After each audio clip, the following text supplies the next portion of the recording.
RevSportz turns 3.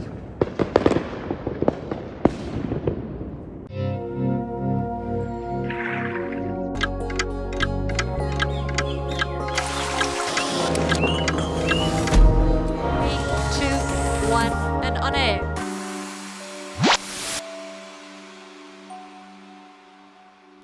It still just feels the other day when the idea was conceptualized. I remember it was around mid-October. I was still debating whether I should leave my former organization after 9 years. I had a great time. I must say I had a great time with the India Today group as consulting editor sports. I still have a great relationship with the owners. And it was a great time. Broke a number of stories, enjoyed my time, did interviews.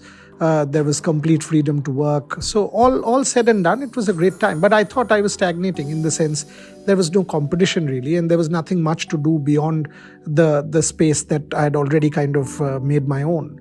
Because news television was becoming a space which sport was finding difficult to grapple with. Because after a point, sport was being treated like a silo. 6:30 p.m., 7:30 p.m. sports bulletin. That never works. Sports is news, not a silo. And sports needed its new space. I needed to do something. When Neeraj Chopra wins a gold medal, we put Neeraj Chopra on the front page with an 8-column banner headline. We do Neeraj Chopra as the number one news item on news television. So it's not as if that sport has to be a bulletin. And then what I always kind of felt bad with is the fact that I actually thought people would exploit journalists. And that for me was a bit of a problem. That for me was a serious issue.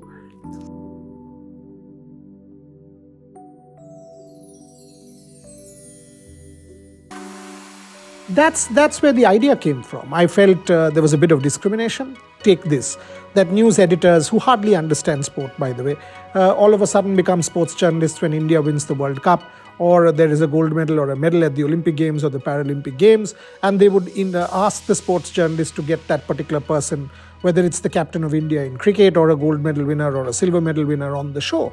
It is as if it is their show and their interview and their bulletin. That's wrong. The sports journalist who is there on ground has to be empowered to do that particular show, and you have to build them up. So all of these things taken together, I thought one needed to do something on my own. Something that was a breath of fresh air, something that was multi-sport. And however much, for example, one would go and say, I want to do chess, I want to do Paralympics, I want to do Olympic sport, it would be stonewalled. Because the truth is, the marketing teams of leading organizations are not good enough. They wouldn't be able to go and sell a Paralympic Games. They wouldn't be able to go and sell, an Olympic Games or anything for that matter, except maybe an IPL or a cricket. And they think these sports events don't sell. It's complete nonsense. And all of these things taken together, I thought RevSportz was a necessity. We had to create legacy, and I needed to do something on my own to try and see if this could be done. So we started with a team of 4 or 5 very close people of mine. Trisha Ghoshal, Debashish Sen, these were the 2 people and Umakanto Roy were the 3 people who joined me on day 1. Orko Rudro joined me as editor. And of course, my co-founders, Shormishta Guptu, my best mate, wife and critical sounding board, Boria Majumdar, and all of us got going. The first call, I remember, the first call was to Rohit Sharma. And I asked Rohit for an interview, said something that this is my own, and would you give me an interview? As it happened, and Rohit was just becoming captain of India, and we launched Backstage with Boria with that particular interview of Rohit Sharma. Thereafter, I made some calls to some friends of mine like Sachin Tendulkar, Saurav Ganguly, David Warner, Ravichandran Ashwin. Ashwin's was actually the first interview that we recorded. I had called Rohit, but Ashwin's was the first interview that we recorded at that point in time in Dubai. Ashwin was in Dubai, and we were formulating our business plan and everything else in Dubai, and we went to the hotel where Ashwin was and recorded with him. I've said that I overthink. It was a fantastic interview, one of the best interviews that I've done with Ravichandran Ashwin. And that got us going. And, we were on a high. We were sort of killing one interview after another, and it was like, okay, cricket. And thereafter, the film 83 came out, and I remember Ranveer Singh's team reached out saying, would I be interested in doing that? And we did an interview on 83 and Kabir Khan and Kapil Dev. So we did shows around that. It was growing. I mean, the organization was going very, very well, but it was cricket heavy. And one has to say that it was cricket heavy. Then we did some fantastic work. I remember for the IPL auction, the past mega auction, the 2022 one. And we did some 30, 40 shows around the auction, broke extensive number of news stories. And that night, that dreaded controversy happened when a certain national cricketer decided within a week after the auction to lie about me. And then all of us know what transpired. A spate of abuse and a spate of criticism and all of that kind of came my way, and the ban happened. And my first thought was, will RevSportz survive? Can one go through this period and keep RevSportz alive? And the first thing was, we have to keep RevSportz alive come what may. The dream can't die. The dream just can't die. And there were many people who came by and helped our cause, held me by the hand, helped me tide over. I cannot forget the contributions of Abhinav Bindra, Pulela Gopichand, Anju Bobby George, Adil Sumariwala, Sania Mirza. Each one of these athletes came and stood by me. In the cricket world also, I've talked about Gautam Gambhir, Ravichandran Ashwin, Sachin Tendulkar. Each of these cricketers came by and stood by me like the other athletes. And we had a tough time, and it was only natural. But RevSportz kept working. It was not about Boria anymore. We started hiring even within the period of the ban. And we said we've got to go multi-sport because cricket, I wasn't able to do it. We were a young team. And because I wasn't able to do cricket, there was a problem. At that point in time, Shubha and Chakraborty came and joined us, and a few more journalists came and joined us, and we started growing. G. Rajaraman joined us, and our Olympic sport got strengthened. That's when the real deal happened with the Commonwealth Games. We started doing multi-sport in a manner that we thought is the way forward. Multi-sport for us was that oxygen. And we covered multi-sport in a manner that no one did. The Commonwealth Games was great because India won 61 medals in Birmingham, and 5 of us turned up. 5 of us turned up in a rather new departure for Indian sport. We covered the games from on ground. It was sensational. People lapped it up. Incredible traction. Sports Minister Kiran Rijiju, tweeted about it, and former Sports Minister rather, Kiran Rijiju tweeted about our coverage. A lot of politicians came forward and appreciated. A lot of corporates came forward and appreciated, and we kind of got a real push with that Commonwealth Games coverage. Then was the Cricket World Cup in Australia. I was still banned, but internationally I could go and do cricket. So we turned the tide in the sense we did cricket, but we also introduced sports tourism. We introduced travelogues. We introduced food shows. We introduced everything in and around cricket where I could still play a part. And of course, my international friends, people like Michael Clarke, people like David Warner, they helped. And we kept the thing going. Soon after coming back from Australia, a number of us went to Qatar for the FIFA World Cup. That's when the model came together. The model that, it has to be disruptive. The coverage has to be from on ground, multiple people, put bodies on the line, break more stories, give people range, show them what is happening outside the stadium, and people started consuming us. We launched our website, Quality Writing. Atreyo joined us, Bharat Ramraj joined us, Shomik Chakraborty joined us after a while. The writing group started getting together. We started covering multi-sport. 23, we launched our first conclave, Trailblazers Season 1, and we were overwhelmed with the reaction. Athletes came forward, people like Abhinav and Gopi and Manu and Neeraj, and all of them came for the first conclave. And it was extraordinary, the first conclave in 2023.